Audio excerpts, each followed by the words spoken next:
Friend, I'm about to do something I've never done before, but have been dreaming about for so long that I can't even remember it not being on my bucket list. I'm taking a 3-month sabbatical and traveling all across Europe. Different countries, different people joining me at different times, some solo travel, which sounds dreamy, but it also felt logistically overwhelming. Except it hasn't been, because I've used Fora to book pretty much all of it. Hotels, trains, flights, experiences, food tours, all the really important things that can make or break a trip. And Fora and my amazing Fora advisor made it so I've actually enjoyed the planning part. Fora is a modern travel agency built for people who love to plan travel and help others travel well. Their tech platform, training, and community give you everything you need to turn a passion for travel planning into a flexible, meaningful stream of income. Every hotel, cruise, or activity you book as a Fora advisor earns you money in the form of a commission or a percentage of the booking cost. And getting started can be as easy as booking trips for people you already know, like me, because you know this isn't going to be my last trip. You can become a Fora advisor today at foratravel.com/woman. That's FORA travel.com/WOMAN. And make sure you tell them that we sent you. foratravel.com/woman, because you cannot convince me that traveling isn't part of what it means to be doing woman's work. I don't overthink and wait on things in my business the way that I used to. If something needs to get built, fixed, designed, or analyzed, I'm not adding it to a someday list or dragging out some hiring process. Because the reality is, most of the time, I don't need a full-time hire. I need the right expertise, and I need it right now. And Upwork makes it easy to hire specialized freelancers quickly, so you can get the expertise you need now without weeks of recruiting or training a full-time hire. You can browse profiles and find specialized talent across over 125 categories. You can review past work and get help scoping the role so you can hire with confidence and get started quickly. It's free to sign up, and posting a job is easy. Visit Upwork.com right now and post your job for free. That's Upwork.com to connect with top talent ready to help your business grow. That's UPWORK.com. Upwork.com.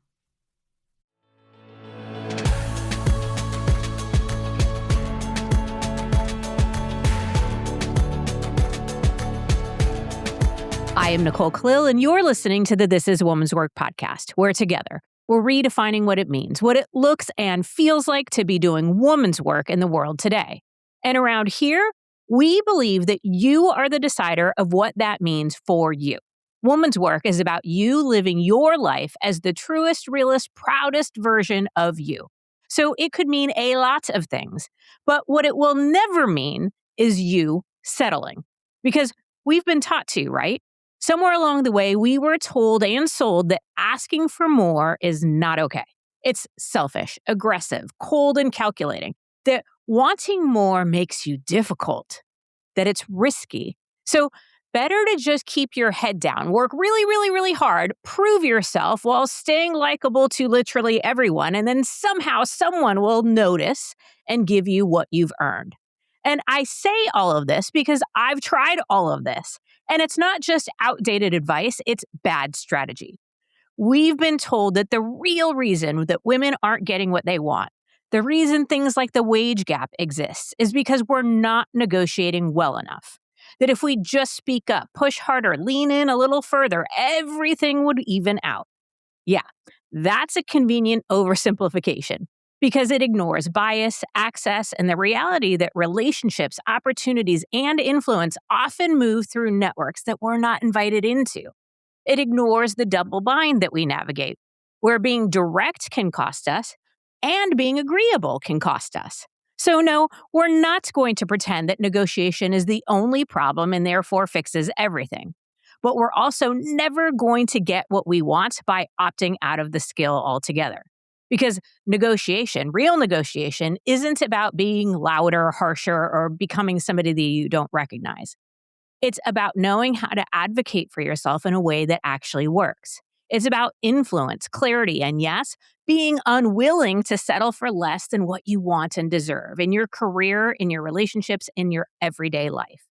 Here to help us develop our negotiation and persuasion skills is Attia Qureshi, founder of Attia Qureshi Consulting, where she supports companies through negotiation, conflict resolution, and organizational strategy. She's the co-author of Never Settle, a negotiation guide that moves beyond surface-level persuasion tactics and into real practice skill, drawing from decades of experience, including insights from FBI negotiation strategies and others, and is ultimately here to help us build trust, navigate conflict, and walk away with more. So, Attia, thank you for being our guest. And I think probably the best place to start is by asking you, are women really negotiating less, or are we somehow worse at it? And if so, why? Women are not negotiating less. Studies now show that women are negotiating equally, if not more, but we are less successful. And I really appreciate the framing you provided because we do get penalized both ways. If we are too accommodating, we get penalized and are seen as not being able to be efficient and sufficient at the jobs. And if we advocate too much for our needs and ask for what we want, we're seen as aggressive and too assertive, and people don't want to work with us. So we are getting hit every which way. It feels like it. It really does. I believe strongly in the power of persuasion and that negotiation is a necessary skill. Yeah. And I just get so infuriated when something like the wage gap gets simplified to this one cause issue and son of a bitch. It's way more complex than that, right? It is so much more complex and it's outdated. Women are advocating for themselves, but it's not as successful as when men do it because a man can walk into a room and say, this is exactly what I want assertively, and he's seen as confident. And a woman walks into the room and says it the same way, and she's seen as a bitch. Yeah. I've been called that a few too many times. But Me too. Okay, so in your book, which you co-authored with a man, and the reason I bring that up is I'm wondering how often or not often you guys had to navigate any differences or nuances in negotiation and persuasion with gender is a difference. How often did you see it differently or experience it differently? Very often. And one of the things that surprises me is even with my co-author, it always surprised him when I shared a different perspective that I faced. And a lot of times people try to find other reasons than gender or race for that difference because it makes them uncomfortable. And I came across that quite a few times because I can't be as assertive. I have to be more relational. And a man can say 5 words and I have to say 50 to get the same thing across, but in a way that's acceptable. Agreed. Okay. Jives with my experience.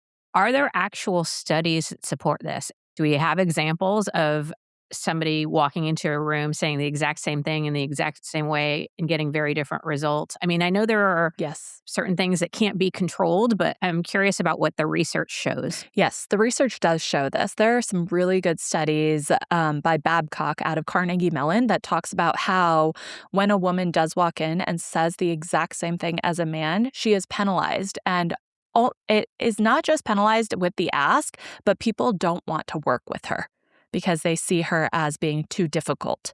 So the studies absolutely support this.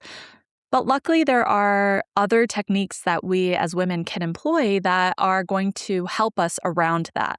Now, here's what I hate. And I have a really hard time with this is we as women do have to negotiate and influence differently. And it's actually a lot more work for us.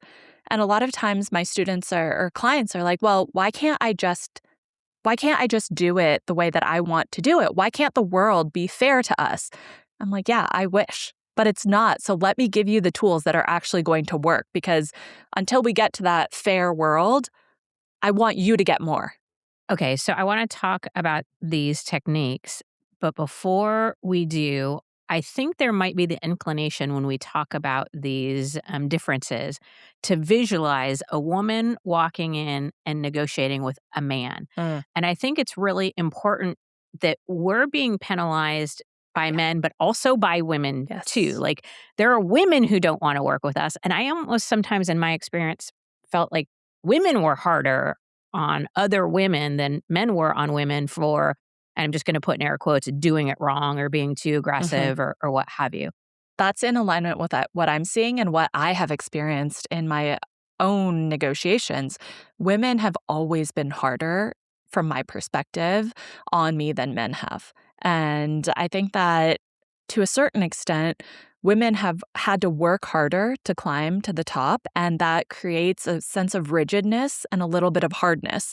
So as other women come up, I think that there's a little bit of internal dialogue that happens within women that make us harder on other younger women or other women in general that are also trying to come up. And I think you're spot on with that experience. Yeah, it's certainly something I'm going to encourage you, the listener, to really think about. I think we all, myself included, need to be better about that if we want anything to change for all of us. I think we Exactly. have this we climbed up the hill both ways in the snow with bare feet Yeah, version of our professional success. And it's crazy that we're trying to create similar environment or using that as the standard for other women coming up when we do want it better, and we wouldn't wish that on our younger selves or anyone we care about.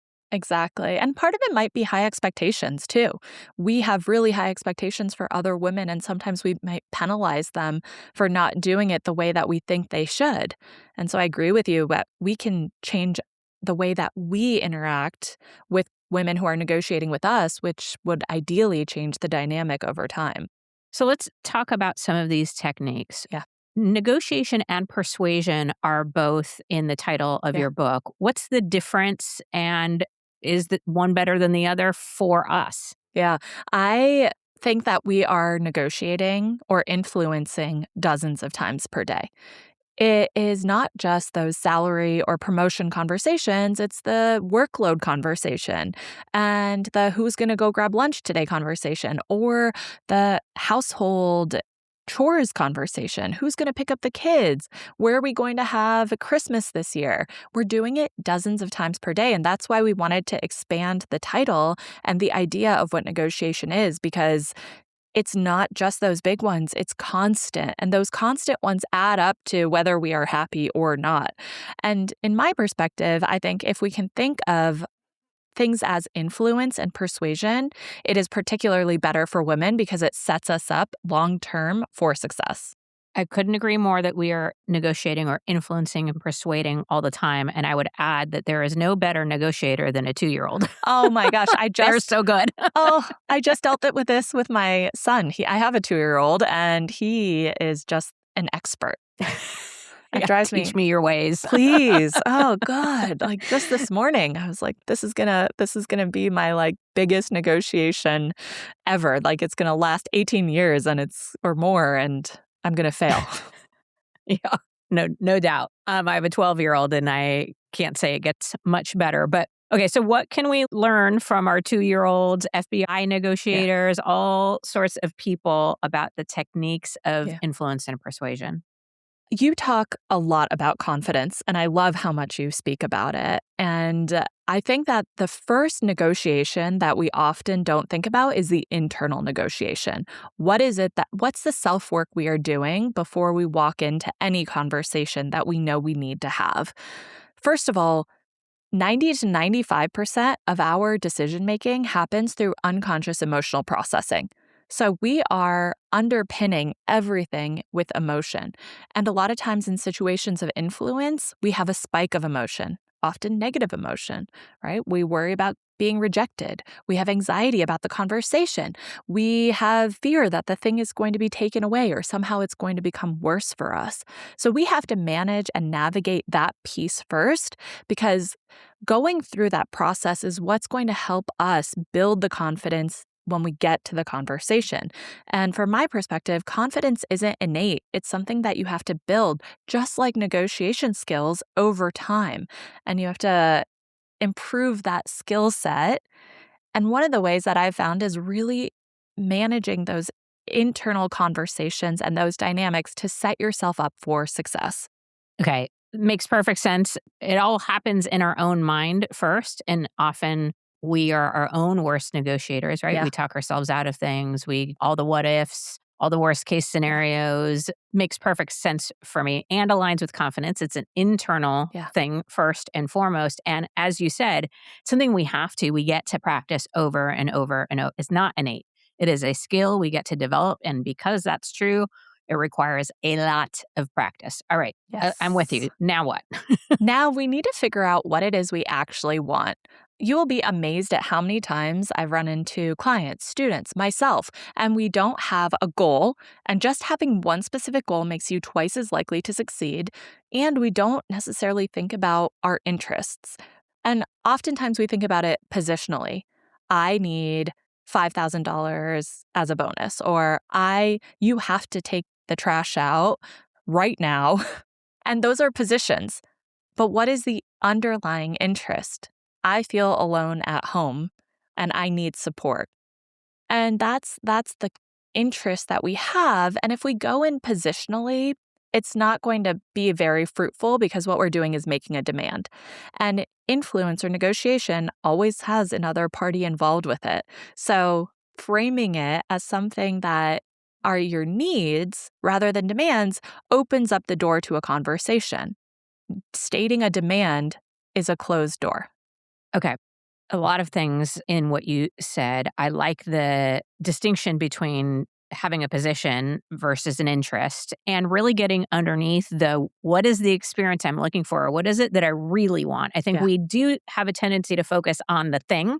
I want $5,000 or I want a day off or I want the trash to be taken out. But what we really want is something deeper and more meaningful. Now, you also made the point that there is another party involved and they also have interests and positions as well. I'm going to use this example because I've heard it a lot. It drives me a little crazy where people will say, I want the raise or I want more money because the interest is, I want to travel more. I want to live a better life or I want to be able to do X, Y, and Z at home. And it's not that those things aren't meaningful or important, but the other party involved, their position isn't about caring about your travel or your home life, nor should it be if you have a business relationship. Yeah. So how do we align our interests in an example like that? So here's what sucks. I'll be really honest with you. Women are more successful in a negotiation with what we call a we strategy. We love when women negotiate on behalf of others. And women get penalized when they ask for something for themselves. So it is actually helpful to have a reason. And that sucks because we shouldn't have to have a reason. But if you can come up with a reason that touches upon your needs, but also a broader need, that is much more receptive because everybody, right? Men, women, everybody has this orientation that women are caregivers. And that's how we enter and frame, and that's the dynamic when we're interacting with women. So we have to think about that when we're making an ask. So if you're negotiating on behalf of your team, bring that up. If you're negotiating on behalf of yourself, bring up where it's going to be helpful for a we, right? But also how it's going to facilitate a benefit to them as well, right? Like let's say you need $5,000 for childcare, right? Because that's impacting your ability to get started in the morning. That's a we piece. Or there's aging parents that you have to take care of. Or there's, all of these pieces that we can think about in that we strategy are actually really helpful for framing it in a way that feels acceptable. And that sucks. Yeah. But that's what we expect. Sorry to break in, but this part matters. Rate the show, share it, and support the sponsor so I can keep making episodes worth interrupting you for. We started using a Skylight calendar for one primary reason. We needed to fix our grocery list situation because between random mentioning, texting, and scribbling on sticky notes, putting together a shopping list was about as complicated as connecting red strings on a conspiracy board. So we got our Skylight calendar, and honestly, the shared grocery list alone has been a game changer. But it does so much more than just that. Now we're using it for schedules, chores, meal planning, and routines. And the best part that I did not expect is my preteen is into it. picking her color, her picture, even naming our calendars. And listen, your happiness is Skylight's happiness. So if in the first 4 months you're not 100% thrilled with your purchase, you can return it for a full refund. No questions asked. But we all know that families are better when they're working together. So right now, Skylight is offering our listeners $30 off their 15-inch calendars by going to myskylight.com/womanswork. Go to myskylight.com/womanswork for $30 off your 15-inch calendar. That's myskylight.com/womanswork. This episode is brought to you by State Farm. You know those friends who support your preference for podcasts over music on road trips? That's the energy State Farm brings to insurance. With over 19,000 local agents, they help you find the coverage that fits your needs, so you can spend less time worrying about insurance and more time enjoying the ride. Download the State Farm app or go online at statefarm.com. Like a good neighbor, State Farm is there. You tell yourself, no one wants your college-era band tees. But on Depop, people are searching for exactly what you've got. You once paid a small fortune for them at merch stands. Now, a teenager who calls them vintage will offer that same small fortune back. Sell them easily on Depop. Just snap a few photos and we'll take care of the rest. Who knew your questionable music taste would be a money-making machine? Your style can make you cash. Start selling on Depop, where taste recognizes taste.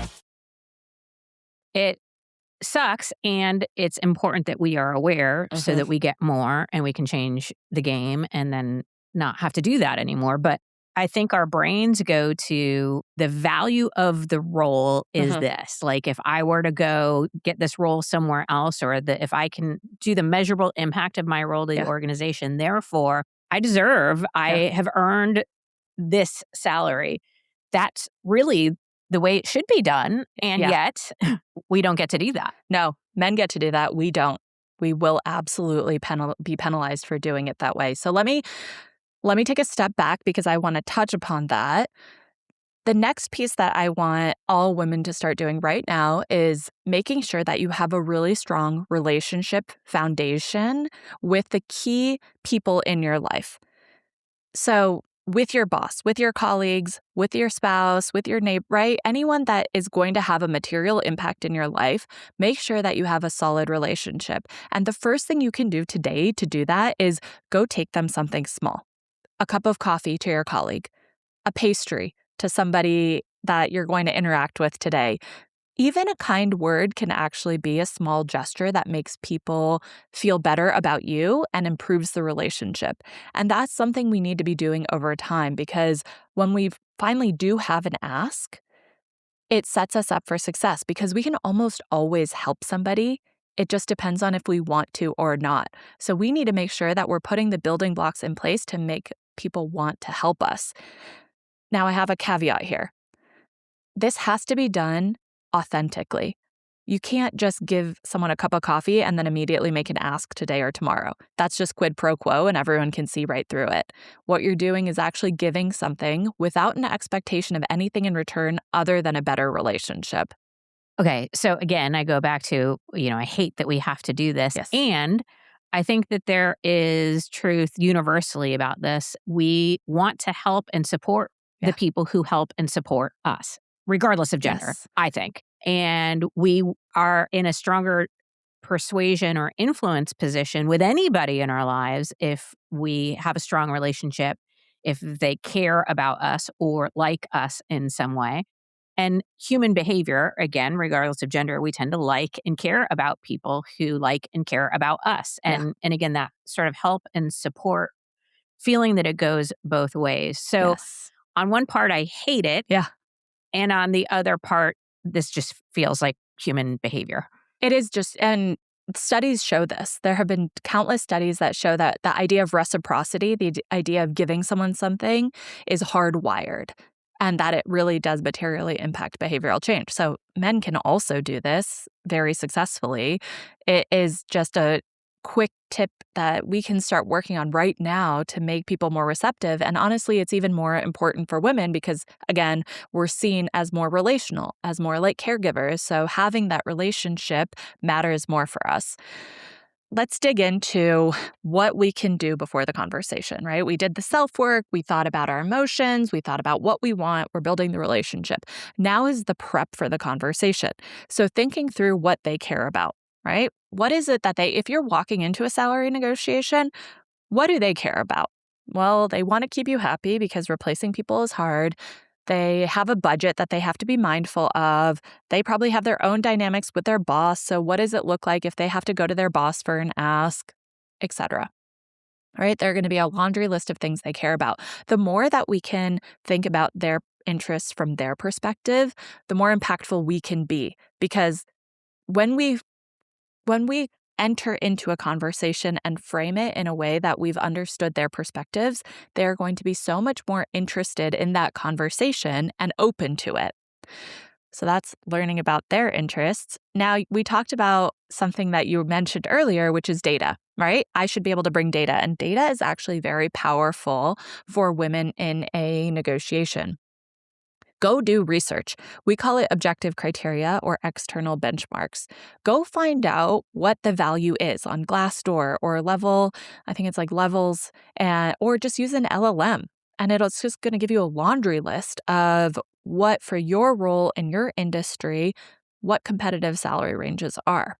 And then I always like to anchor at the spot that's best for me. So if I'm negotiating a salary, I'm going for the very top of the range that I found because I can justify it with data. And this is very powerful for women in a conversation because it's not about you making a demand personally. You're bringing data, and that is the support. That is, we call it a sword or a shield. It's the sword in that it gives you an opportunity to put a stake in the sand, and it protects you against someone else combating that number. And it's not about what you are asking for. It's about what external pieces say are fair, so we don't get penalized. It's better for women to have that external data. What about internal data? So if we go back to what do they care about? Yeah. I'm sure we have metrics, objective things that we can point to and say, we accomplished this, or we generated this, or we changed the trajectory of this. I'm assuming that's also important. That's also very important. Yeah. Anytime that you can bring in the things that you have been able to help achieve, that's very powerful in supporting your ask. So I think that's really spot on in bringing those pieces in. Now here, I would say, let's say that you know the salary of your male coworker. Do not bring that up. It's only going to hurt you because all it does is it makes the other person very defensive, and they will find every single reason on the planet why that person is making more. So that's where I would be very careful. Yeah. Again, it fucking sucks. Yeah. But if it's not going to get you what you want and it's not going to get you more, exactly, then I think that's really good advice, because you're right. It absolutely puts the person on the defensive, and they're going to go searching for any possible justification that they might have other than I'm biased or, sexist or racist or whatever, because nobody wants to accept that about themselves. Exactly. Okay, so I want to circle back because as you were saying, like preparing for the conversation, what do they care about having this external and internal information to bring to the table? I had the reaction of like, I think this is important across the board, but I've experienced being in leadership positions where employees or people who are newer do this really badly. Mm-hmm. And I wish, they could hear something like this, because where they often miss the mark is they'll go looking externally and they'll just look for titles. Yeah. And you need to look into the job description and compare apples to apples. Because I had somebody come to me and be like, a director of training is making 4 times more than what I'm making. And I'm like, yeah, but you're not doing any of the things. Yeah. Based on like out there, you're actually more of a training coordinator. Should I change your title? Yes. It was a really uncomfortable situation, and recognition that we didn't title them appropriately. But, and then also, things like location, same job description, and Manhattan is not going to be the same compensation range if you live in Paducah, Kentucky. So this is an important skill to practice and develop. Is there some benefit to getting some outside, more experienced perspective as you're preparing for the conversation so you don't inadvertently put yourself in a tough spot. Yes, yes, absolutely. And you're right. It does need to be apples to apples. So someone who's a marketing, and a marketing associate at a nonprofit cannot go look at what a marketing associate at a tech firm makes. It just doesn't make sense, right? You have to look within the same industry, same sized company, same type of company, and location is really important as well. And I love the idea that you're mentioning of validating it, right? Go pressure test what you found with someone who is a trusted mentor or anyone within your circle who can help you with that and ask them, can you look at it from the other perspective? Pretend you are the boss. Where are the flaws in this? And that's super helpful. And if you don't have someone, again, go to an LLM and ask them where the flaws are. Ask them to act as the boss and give you a counter argument. Amazing. Okay. So we've got the internal negotiation, Yep. clarifying what it is we actually want, like what we really want, that relationship foundation and reciprocity, preparing for the conversation. Is there anything else? Yes, I have two more pieces. So in prep, what can be really helpful is having an alternative. What if it doesn't go the way you want it to go? This is helpful for two reasons. First, if you can develop an alternative, you know to a certain extent what the market values. And it also gives you confidence in the conversation. So we talk about how confidence is a skill. When you have an alternative and you walk into that conversation, people can smell it on you. You just interact in a different way. Now, here's where I want you to be careful, women. Don't bring up the alternative, right? Be very careful. If you do want to bring it up at the end and make it sound like disclosure. Hey, this is something I didn't want to mention this, right? I'm really hesitant to even share, but because women, again, the studies show if you share an alternative, it really penalizes women. It will not help you. Men can walk in and say, hey, I have an offer from Goldman Sachs for 20% more. Are you going to match that or beat it? For women, you're going to get penalized in that conversation. So be very careful. It's helpful for you in your confidence. It's helpful to know what the value is. And it's very important to share it carefully if you are going to share it. So that's part of the prep, right? That is all part of the prep. And through that process of prep, it'll also help you build your confidence because what you're doing is taking all of the tools, adding them into your little toolbox so that when you go in, you have all of these pieces to support you in that conversation. Now, one last piece is how do you prepare for the no, right? I always like to make sure that I am prepared if no matter, we don't win every negotiation. We don't influence exactly how we wanted to in every conversation. So what I like to do is when I prepare for the no, first of all, I like to imagine it in my mind so that I can feel a little less scared or worried about the rejection. And studies show that if you do that, you inoculate yourself a little bit and you get a little less fearful. And then the other piece is to figure out how you would pivot and turn it into a not yet. So what is it that you say if you get a no to make it a not yet, right? What is it that we have to do in the next month? What conversations should both of us have? When can we revisit this? And what's the right time? And what are the right pieces of information we need? Because it's almost never a hard no. So let's pivot it to a not yet and figure out what we need to do to get it to a yes. Okay, all very good advice. I want to circle back to something that you said, basically that preparation builds confidence. Yeah. And that is supported in everything I've ever looked at, read, or understood about confidence. But just loving reminder that over preparation becomes problematic.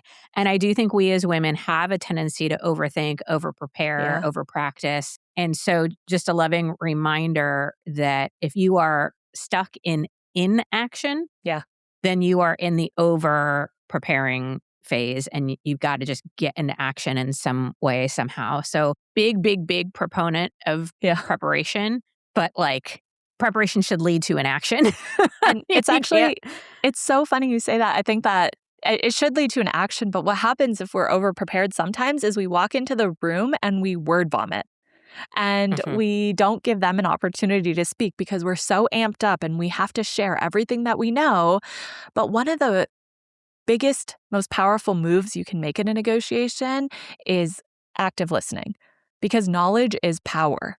So asking questions and remaining silent and paraphrasing back what you heard is going to get you more information on what they care about, what the blockers or boundaries might be, and you can use that information to continue the conversation in a way that's going to be effective for you. You cannot do that if you are over-prepared because you're locked into the structure in your head and you don't provide any flexibility. That is 1,000% accurate. You become rigid. You can only see it one way because you've over-prepared yourself that way, and we lose all ability to practice flexibility or to pivot or even to listen to a certain extent. It's interesting. I say this often in speaking. I think it's also true when I host the podcast, or really all of my work, is I tend to do my best work when I come in slightly underprepared. And what I mean really is I do have a tendency to over-prepare. I'm an overthinker by nature. And so I know that my standard is not the healthiest. And so I need to come in slightly underprepared for me. And that's typically where I do my best work. I'm right there with you. I was coaching a woman who was amazing at her job. She was crushing it, and she was about to quit. She had just landed her firm's biggest client to date. And month after month, the CEO recognized what one team that had been contributing hugely to the company. And for the past several months, her team had never been recognized once. The marketing team was recognized, the development team was recognized as helping with this client and not her team, even though they were the ones who brought it in.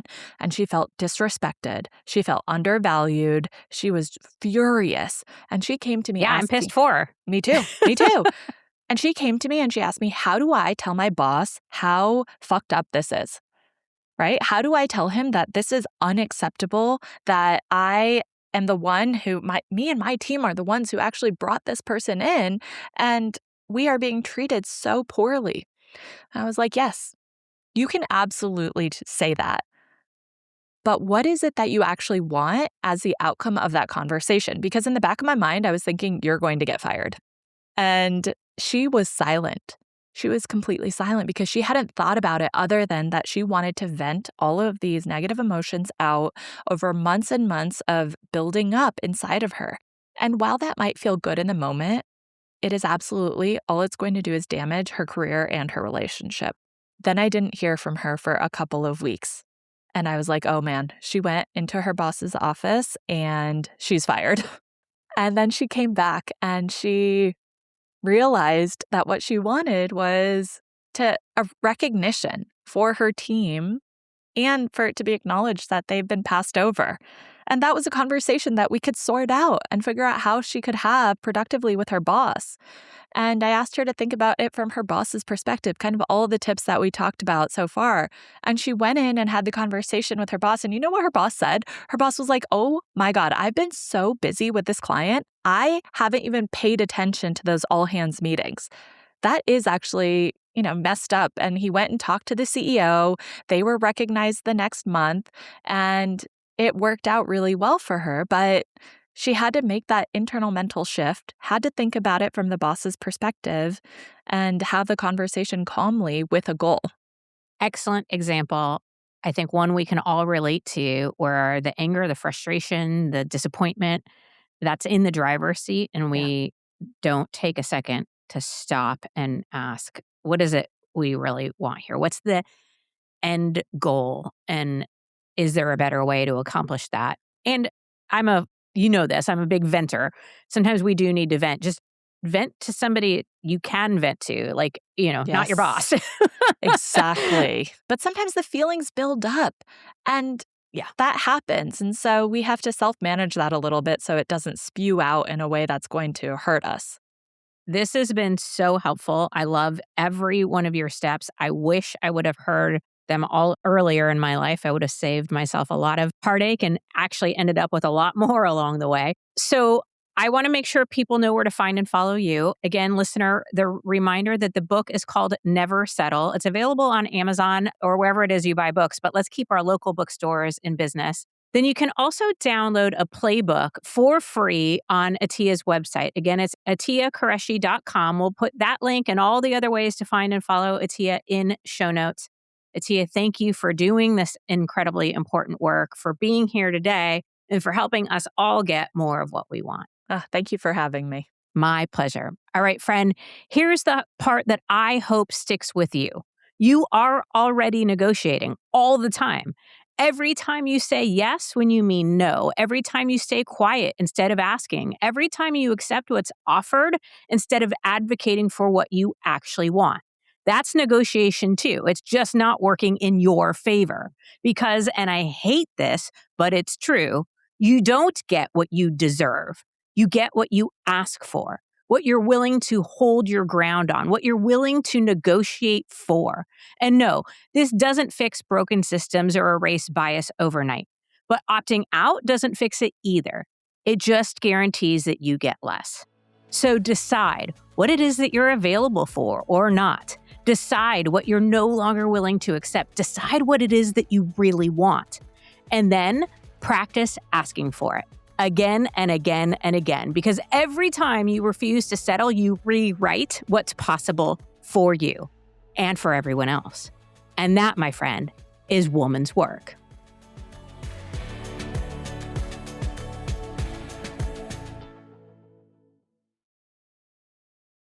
Welcome to True Spies, the podcast that takes you deep inside the greatest secret missions of all time. Suddenly, out of the darkness appeared Bin Laden. You'll meet the people who live life undercover. What do they know? What are their skills? And what would you do in their position? Vengeance felt good. Seeing these people pay for what they'd done felt righteous. True Spies from Spyscape Studios, wherever you get your podcasts.